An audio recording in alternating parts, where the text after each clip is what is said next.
Hello folks, Midwest F-150 here. Hey, thank you so much to all who attended last night's live stream. So in last night's live stream, we changed the oil out on my brother's girlfriend's 2020 Honda Civic. Now, when I first looked at the car, it had 15,000 miles on its oil change interval. And since then, we've ran Valvoline Restore and Protect for about 2,000 miles. And so in yesterday's live stream, we drained the oil here, and the best way to describe it is muddy.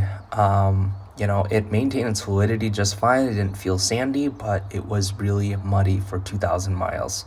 From there, we removed our MicroGuard Select oil filter that my brother had installed 100 miles into the previous round.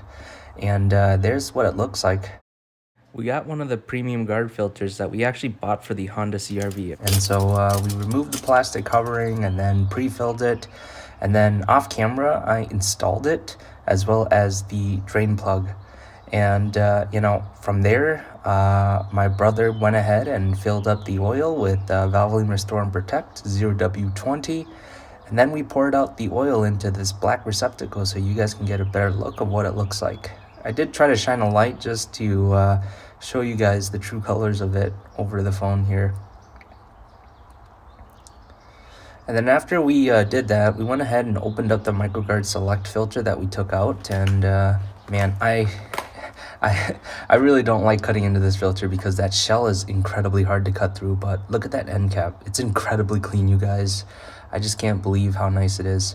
I had to use a vice grip to pull it up because when I took out the filter, I had to use a vice grip to remove it. And that dented the container in a way that made the filter media stuck. But it was really dirty. The bottom side was really clean though. And then I went ahead and cut into the pleating.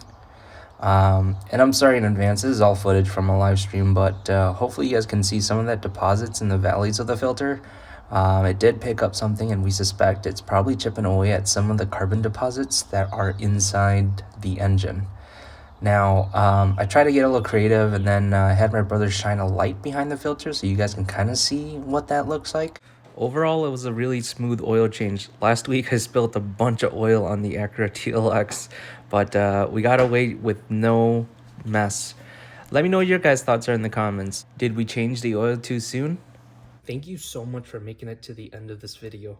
On this channel, I'm on a mission to reach 500,000 miles on my 2021 F-150. Along the way, you can expect regular updates, in-depth product reviews, live streams, and more. Subscribe now to stay up to date and be part of the journey.